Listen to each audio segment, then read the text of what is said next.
Hello folks, welcome to Loop Learnings. और ये है नेक्स्ट वीडियो इस सीरीज़ की। हम बना रहे हैं इन्वेंट्री मैनेजमेंट सिस्टम।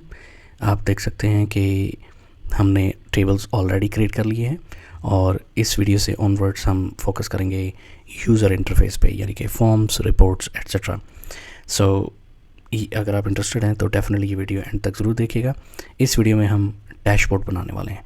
सो आपकी तवज्जो दरकार है अगर आप सीखना चाहते हैं कि डैशबोर्ड कैसे बना सकते हैं माइक्रोसॉफ्ट एक्सेस में।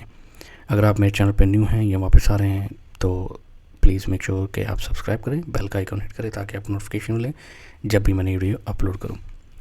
तो जैसा कि आप देख सकते हैं कि ये टेबल्स ऑलरेडी हमने, ये ब्लू कलर का जो सिंबल है इसका मतलब ये है कि ये जो टेबल्स हैं ये किसी एक्सटर्नल डेटा सोर्स डेटाबेस से लिंक हैं।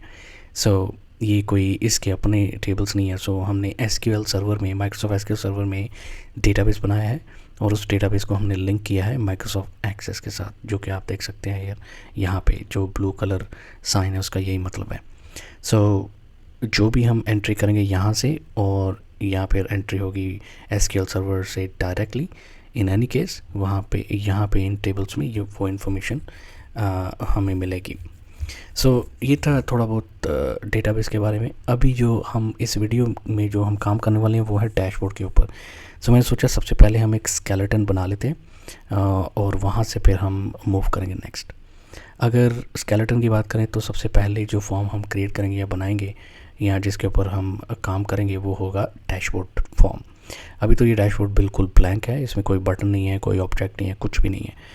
अब हम इसको क्रिएट करेंगे डिफरेंट एलिमेंट्स। फॉर एग्जांपल हम एक मेन्यू बनाएंगे, लेट्स से रेक्टेंगल होगी, उसके ऊपर कुछ बटन्स होंगे। यहाँ पे एक हम लिस्ट बॉक्स बनाएंगे, सर्च बार बनाएंगे, एक और बटन बनाएंगे। काफ़ी चीज़ें जो हमने डिज़ाइन करनी है डैशबोर्ड के ऊपर वो हम सब करेंगे इसके ऊपर, ठीक है। चलें राइट क्लिक करते हैं, डिज़ाइन व्यू में जाते हैं और यहाँ पे आप देख सकते हैं कि ये बिल्कुल ब्लैंक फॉर्म है, इसमें कोई ऑब्जेक्ट नहीं है, कुछ भी नहीं है। There is no VB coding, there is no object at all, ठीक है। अभी हम सबसे पहले क्या काम करेंगे, एक रेक्टेंगल लेंगे जो कि हम यहाँ पे पेस्ट करेंगे और उस रेक्टेंगल के ऊपर हम बटन्स बनाएंगे जो कि मेन्यू का सिस्टम जिसकी वजह से हम बना सकते हैं। रेक्टेंगल लेने के लिए या कोई भी ऑब्जेक्ट लेने के लिए आप फॉर्म डिज़ाइन में जाएं और यहाँ पे आपको कंट्रोल सेक्शन में ये ऑब्जेक्ट्स मिल जाएंगे। हम कौन सा ऑब्जेक्ट ढूंढ रहे हैं, रेक्टेंगल, और ये है वो रेक्टेंगल। ओके, ये हमने ड्रैग एंड ड्रॉप यहाँ पे कर लिया। ऑलराइट, अब इसको हम थोड़ा सा कलरिंग भी कर देते हैं। चलें हम यहाँ पे चलते हैं, ये कलर कर लिया। शेप आउटलाइन हम इसकी ट्रांसपेरेंट कर देते हैं और सेव कर लेते हैं जो हमने काम किया है। अब हम फॉर्म व्यू में जाते हैं। हम यहाँ पे देख सकते हैं कि रेक्टेंगल तो आ गई लेकिन वो ऑल द वे नीचे तक नहीं आ रही, तो थोड़ा सा अगली लग रहा है फॉर्म। चलें इसको फिक्स करते हैं। राइट क्लिक करें, डिज़ाइन व्यू में जाएँ, सेलेक्ट कर लें रेक्टेंगल को और फॉर्मेट टैब में जाएँ प्रॉपर्टीज़ की, और यहाँ पे आके हमने क्या करना है, वर्टिकल एंकर इस वक्त टॉप है, इसको हम कर देंगे बोथ, ठीक है। और अब अगर हम फॉर एग्ज़ाम्पल, मैं इसको थोड़ा सा और एडजस्ट कर लूँ। अब अगर हम फॉर एग्ज़ाम्पल जाते हैं फॉर्म व्यू में तो आप देख सकते हैं कि वो जो रेक्टेंगल है वो ऑल द वे नीचे तक जा रही है। यहाँ पे हम एक लिस्ट बॉक्स बनाएंगे, चलें वो बाद में बनाते हैं, पहले हम बटन बना लें यहाँ पे। हम बटन बनाने के लिए भी फॉर्म डिज़ाइन में जाएंगे और यहाँ पे ये बटन है, इसको हम पिक करेंगे और यहाँ पे आके पेस्ट कर देंगे, कैंसिल करें। और सबसे पहला बटन हम बनाएंगे मैनेज कस्टमर्स। ओके, इसको आप मैक्सिमाइज़ कर लें, थोड़ा सा एज टू एज हो जाएगा तो थोड़ा अच्छा दिखेगा। कलर भी आप इसका चेंज कर सकते हैं। शेप फिल, ये कलर आप दे सकते हैं। और शेप आउटलाइन आप ट्रांसपेरेंट कर दें, ठीक है। ये एक बटन बन गया। यहाँ पे आके हम इसका जो फॉन्ट कलर है उसको फुल ब्लैक बना लेते हैं। अगर हम जाएंगे फॉर्म व्यू में तो आप देख सकते हैं कि एक बटन बन चुका है मैनेज कस्टमर्स के नाम से। अब हम जाएंगे डिज़ाइन व्यू में, कस्टमर्स का होगा, मैं इसको सेलेक्ट कर लेता हूँ। नेक्स्ट प्रोडक्ट्स टेबल बना लेते हैं। कॉपी पेस्ट और प्रोडक्ट्स, ओके, ये प्रोडक्ट का भी बन गया। फिर हम उसके बाद प्रोडक्ट कैटेगरी इंटरनल सा फॉर्म है, परचेज। Manage purchase.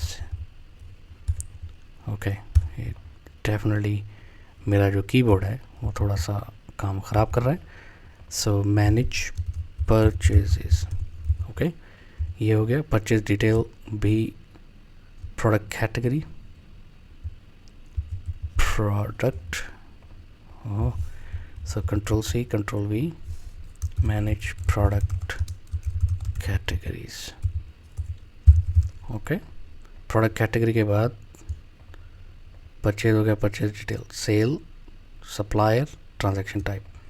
सो control C control V, sales, control C control V, suppliers, और फिर control C control V, transaction types.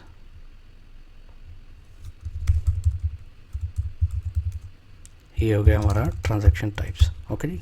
सो अब अगर हम जाएं फॉर्म व्यू में तो आप देख सकते हैं हमारे पास एक बेसिक मेन्यू सिस्टम क्रिएट हो चुका है। अब हम चाहेंगे यहाँ पे एक लिस्ट बॉक्स हो, उसके ऊपर एक बटन हो, इस साइड पे एक सर्च बॉक्स भी हो। सो डिज़ाइन व्यू पे जाते हैं, फॉर्म डिज़ाइन, यहाँ पे आके हम फॉर्म लिस्ट बॉक्स को उठा लेते हैं और यहाँ आके हम पेस्ट कर देते हैं, कैंसिल, और ये जो लेबल है इसको भी हम निकाल देते हैं। लिस्ट बॉक्स का कलर हम ब्लैक कर देते हैं और इससे थोड़ा सा यूज़र्स को फ़ायदा भी होगा।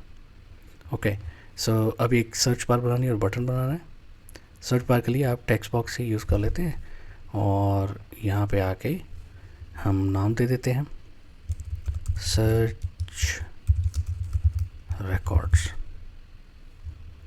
ओके, चले हम इधर भी आ जाते हैं, इसको एडजस्ट कर लेते हैं। इसका जो साइज़ है वो हम कर देंगे 8, क्योंकि ऑनेस्टली लेबल है, लेबल का क्या फ़ायदा अगर हम उसका फ़ॉन्ट साइज़ इंक्रीज़ रखेंगे। सो आप इसको इंक्रीज़ कर दें, सेलेक्ट किया।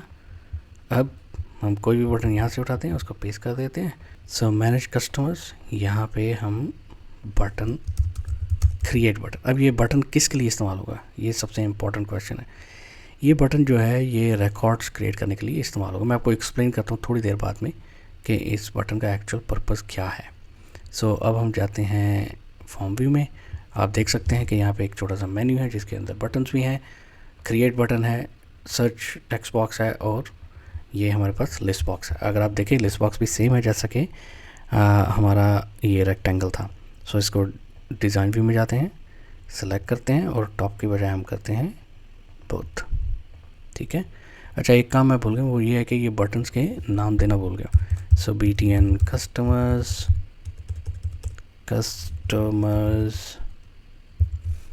नेक्स्ट बटन है जी प्रोडक्ट्स,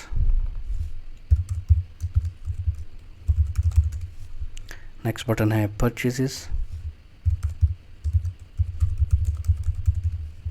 नेक्स्ट बटन है प्रोडक्ट कैटेगरी,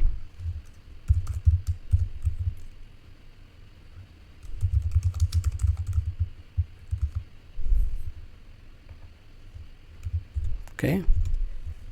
नेक्स्ट है जी सेल, BTN सेल, नेक्स्ट है सप्लायर्स। सो ये नाम रखने से फ़ायदा ये है कि आप जब प्रोग्रामिंग कर रहे हैं तो आपके लिए इजी होगा। BTN manage transactions